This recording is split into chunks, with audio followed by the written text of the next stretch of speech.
जो लोग विदेश में रहते हैं उनका दिल तो हमेशा इंडिया में ही रहता है ना, खासकर जब बात आती है परिवार की आर्थिक सुरक्षा की। तो आज हम एनआरआईज के लिए इसी सबसे बड़े सवाल का जवाब ढूंढेंगे।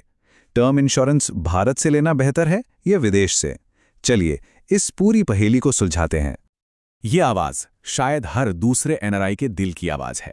एक नए देश में भविष्य तो बन रहा है, लेकिन जब परिवार को सिक्योर करने की बात आती है तो वहां के ऑप्शंस इतने महंगे होते हैं कि पूरा बजट ही हिला देते हैं। ये एक असली चिंता है जो यकीनन कई लोगों को परेशान करती है। तो आज का हमारा मिशन बिल्कुल साफ है। क्या विदेश से पॉलिसी लेना वाकई इतना महंगा है या ये सिर्फ एक मिथक है? और अगर ये सच है तो क्या कोई इससे बेहतर रास्ता भी है? चलिए मिलकर इन सभी सवालों के जवाब ढूंढते हैं। तो सबसे पहले बात करते हैं इसी दुविधा की।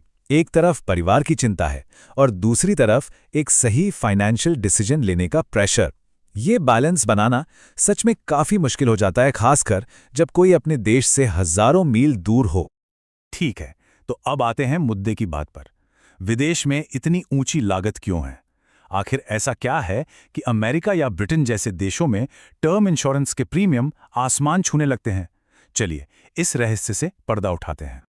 देखिए, इसकी वजह कोई एक नहीं है, बल्कि ये कई छोटे छोटे फैक्टर्स का एक, आप कह सकते हैं कि एक कॉम्प्लेक्स सा जाल है जो मिलकर प्रीमियम को बढ़ा देता है।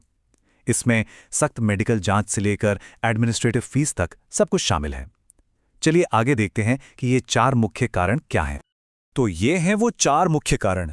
पहला, जरूरी और बहुत डिटेल्ड मेडिकल जांच। मतलब इंश्योरेंस कंपनी हेल्थ का पूरा एक्सरे करना चाहती है और उसका खर्चा भी प्रीमियम में जुड़ जाता है। दूसरा, राइडर्स, यानी जो एक्स्ट्रा बेनिफिट्स होते हैं जैसे कि क्रिटिकल इलनेस कवर, वो विदेश में काफी महंगे पड़ते हैं।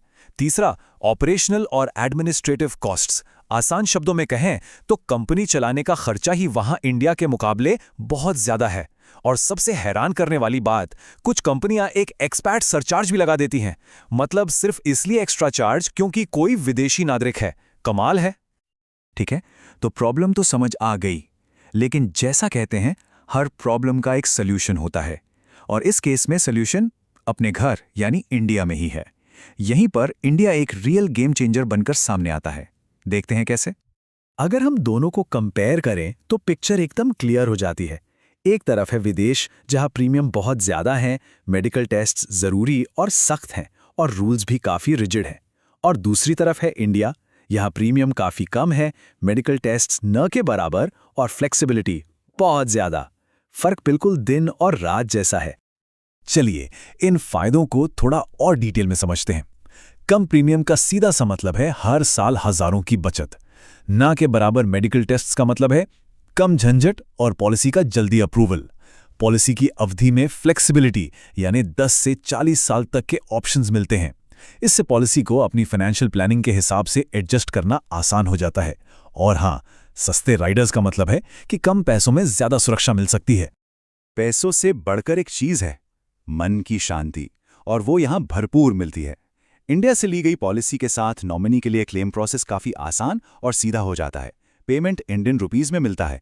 इसका फायदा, कोई फॉरेन एक्सचेंज का रिस्क नहीं, कोई करेंसी के उतार चढ़ाव की टेंशन नहीं।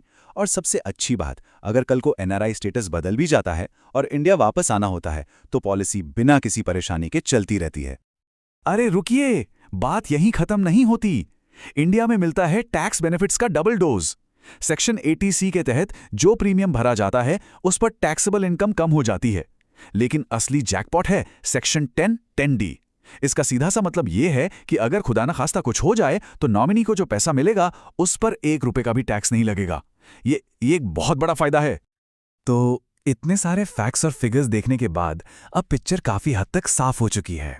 अब हम आते हैं अपने आखिरी पड़ाव पर, एक स्मार्ट और सूझबूझ भरा फैसला लेने पर। हाँ बिल्कुल, यही है इस पूरी चर्चा का सार।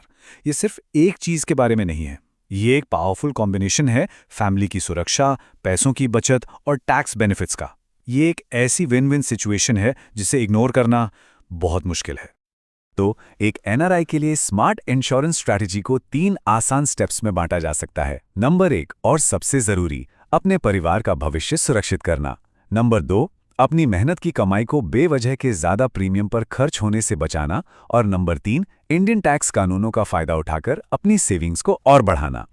और इसी सवाल के साथ इस चर्चा को समाप्त करते हैं। एक एनआरआई होने के नाते कई अनोखे फाइनेंशियल एडवांटेजेस मिलते हैं। सवाल यह है, क्या उनका पूरा इस्तेमाल हो रहा है, खासकर जब बात परिवार की सुरक्षा की आती है? इस पर सोचने की जरूरत है। शायद ये सही वक्त है अपने होम कंट्री के फायदों पर एक बार फिर से गौर करने का।